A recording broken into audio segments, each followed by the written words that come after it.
Olá, nessa aula nós vamos discutir sobre o vírus influenza, um dos mais importantes vírus respiratórios. O influenza é um vírus envelopado que possui glicoproteínas na sua superfície, as glicoproteínas neuraminidase e hemaglutinina. Além disso, elas possuem a proteína M1, que constitui a matriz, e a proteína M2, que constitui o canal. O influenza tem material genético RNA, um RNA fita simples, mas é um RNA segmentado. Os vírus influenza podem ser de 3 tipos: A, B e C. Os mais importantes clinicamente são os tipos A e B.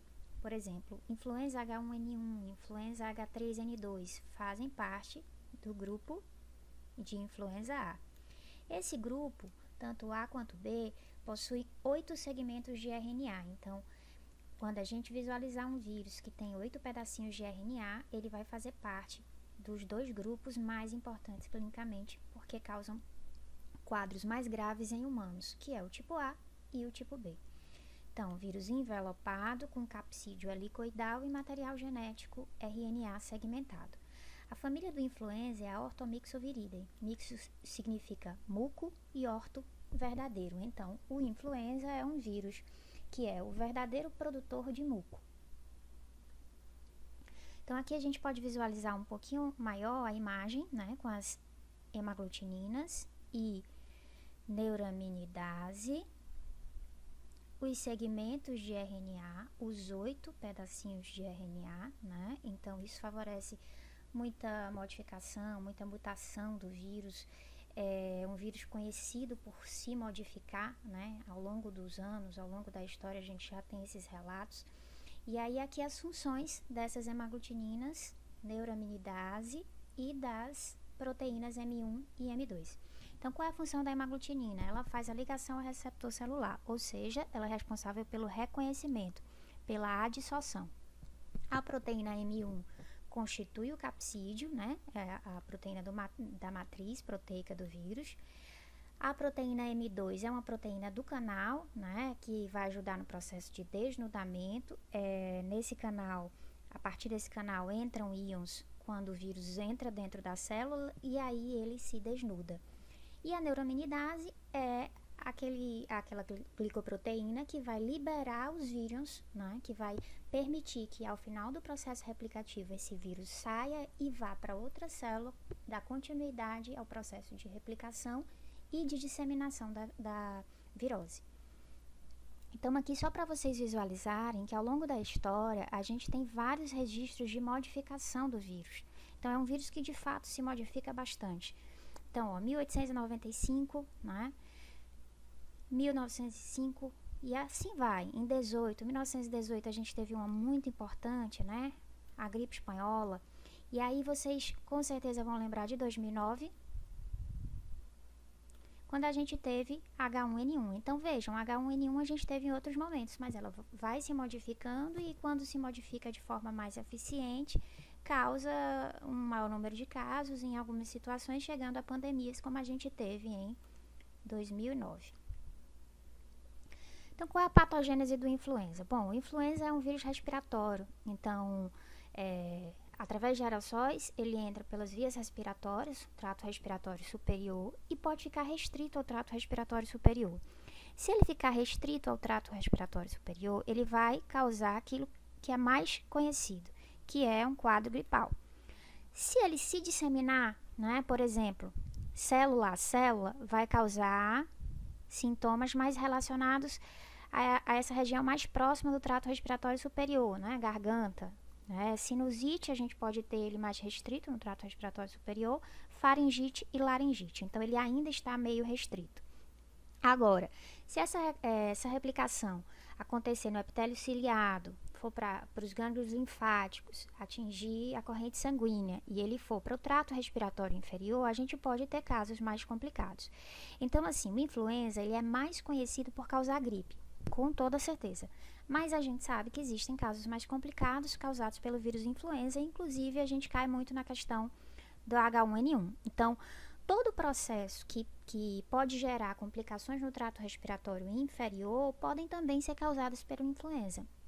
Então, a gente tem muito casos casos mais graves relacionados a H1N1, principalmente nos grupos de risco. Então, isso quer dizer que o vírus replicou inicialmente no trato respiratório superior, mas que ele foi para o trato respiratório inferior e teve um processo replicativo no pulmão ou nos brônquios, né? Então, isso vai gerar uma sintomatologia diferente dos casos de gripe.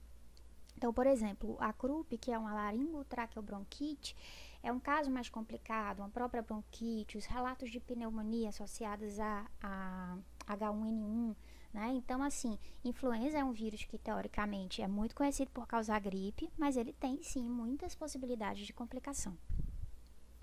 Então, as manifestações mais comuns, né? Esse período de incubação, lembrando, sempre ele é variável, mas a gente usa aqui uma média. Então, febre, calafrio, temores, descarga nasal, espirros, tosse, rouquidão, isso é o comum de uma gripe, né? Dores de cabeça, dor na garganta, dor muscular, mal-estar, fraqueza, cansaço. Então, como eu falei, os quadros mais graves da doença estão relacionados ao tipo 1, né? A mortalidade é muito maior em crianças menores de 10 anos e idosos, por isso o foco da vacinação. O diagnóstico do influenza, ele ganha importância principalmente nos casos mais graves, em momentos de epidemia, porque normalmente o diagnóstico é a partir dos sintomas, né? Você sente os sintomas e você diz, não, eu estou gripado. Mas se houver necessidade de um diagnóstico laboratorial, podem ser utilizados imunofluorescência, ELISA e RT-PCR. Em momentos muito importantes que a gente precisa fazer a identificação do tipo de influenza, a RT-PCR é a técnica escolhida. Então, por exemplo, eu tenho a necessidade de saber se é H1N1 que está causando um determinado surto em uma determinada região. Então, é muito importante utilizar a RT-PCR para fazer esse diagnóstico. E as amostras ideais são sempre aquelas que você vai ter maior concentração de vírus, maior carga viral. Então, o suave nasal ou faríngeo e aspirado de trato respiratório inferior são amostras que você vai, se o paciente estiver de fato com influenza, tem uma grande concentração de vírus ali. Então, é uma amostra ideal para diagnóstico. E no caso do soro, seria no momento da fase aguda, porque ali você tem condição de encontrar o que você está pesquisando. Não adianta você ir no momento que você não tenha acesso ou a antígeno ou anticorpo. Então, o tempo é sempre importante com relação à amostra. Então, a transmissão, como todos os vírus respiratórios, envolve espirro, tosse, né? O catarro, gotículas de saliva, contato físico, principalmente porque a gente leva muito as mãos, né? Ao nariz, e aí você leva esse vírus para entrar em contato e contato com superfícies contaminadas. Com relação à prevenção, nós temos uma vacina, na verdade nós temos duas vacinas, vacina trivalente e vacina tetravalente. A vacina trivalente e a tetra, elas são produzidas em ovos, então lembra que a gente falou em aulas anteriores sobre o ovo embrionado, né? Então essas partículas virais são produzidas em ovos. A trivalente, ela é eficiente para o H1N1, para o H3N2 e para um tipo de influenza B. No caso da tetravalente, nós temos 2 tipos A e 2 tipos B. H1N1, H3N2 e B, a cepa de Vitória e Yamagata. Com relação ao tratamento, nós temos o inibidor da neuraminidase. O inibidor da neuraminidase faz o quê? Ele inibe a ação da neuraminidase, que tem a seguinte função: quebrar a ligação entre o ácido siálico da célula e a hemaglutinina do vírus. A partir do momento que a neuraminidase quebra essa ligação, o vírus é liberado para infectar novas células e dar continuidade ao processo de disseminação do vírus.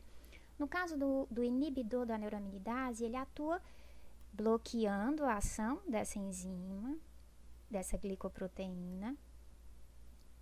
No caso do inibidor da neuraminidase, ele atua bloqueando a ação dessa glicoproteína, impedindo que ela clive essa ligação.